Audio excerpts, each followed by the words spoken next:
Ham psixologik ham sport nuqtai nazaridan juda qiyin vazifa. Futbolchilarga ko'pincha murabbiyning talablariga moslashish yoki yangi chempionat voqeligiga moslashish uchun ko'p vaqt kerak bo'ladi.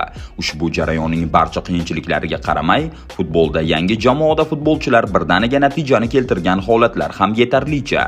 Ba'zi futbolchilar isbotlashdiki, ba'zida yangi jamoa tarkibida birinchi marta maydonga chiqib, xuddi uzoq yillardan beri jamoada o'ynagandek taassurot qoldirish mumkin. Inter futbol jamoasi so'nggi yillarda futbolchilarning eng yaxshi debyut o'yinlari 10taligini taqdim etadi. Hafta davomida chiqadigan yangi videolarimizni birinchilardan bo'lib ko'rish uchun kanalga obuna bo'lishni unutmang.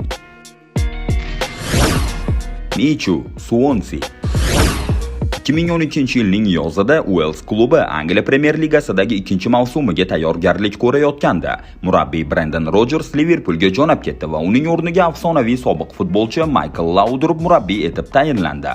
Yangi bosh murabbiy bilan oqishlarning transfer siyosati Ispaniya La Ligasiga Laudrup avvalroq boshqargan Getafe va Mallorcaga bor e'tiborini qaratdi.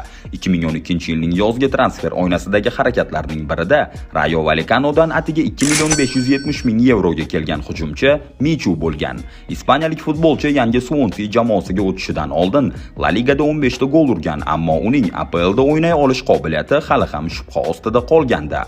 Biroq chempionatning birinchi bosqichidayoq Michu KPRga qarshi o'yinda dubl qayd etdi va golli uzatmani amalga oshirib, tumanli Albionga o'zini ko'rsata oldi. Keyingi ikki turda ham 26 yoshli forvard hayratda qoldirishdan to'xtamadi. Avvaliga West Ham bilan o'yinda u gol urdi va assistni amalga oshirdi. Keyin esa Sunderland darvozasiga gol urdi.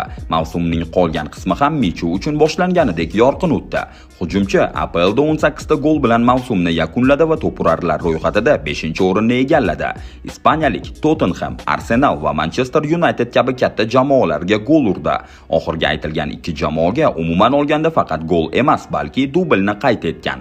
Hujumchining Swansea oltin medallarni qo'lga kiritgan Liga Kubogidagi o'yinini ham alohida ta'kidlab o'tish joiz. Yarim finalda Chelsea va finalda Brentford bilan uchrashuvlarda oqishlar g'alabasida u 3 ta gol va 2 ta golli uzatma berdi. Kubokdagi g'alaba Swanseaga Yevropa Ligasiga yo'llanma taqdim etdi. Bu uning jamoasi uchun Championshipdan APLga ko'tarilganidan so'ng ajoyib imkoniyat edi. Afsuski, Michu ikkinchi mavsumda Swansea jamoasi tarkibidagi tizzasidagi jarohati tufayli maydonga kam tushadigan bo'lib qoldi. Futbolchi mavsumda bor yo'g'i 17 ta o'yinda ishtirok etdi va hech qanday o'ziga xoslikni ko'rsatmadi. Afsuski, oldingi formasiga ham qayta olmadi. Ikkinchi mavsumdan so'ng u Napoliga ijara shartnoma asosida kelib qo'shildi.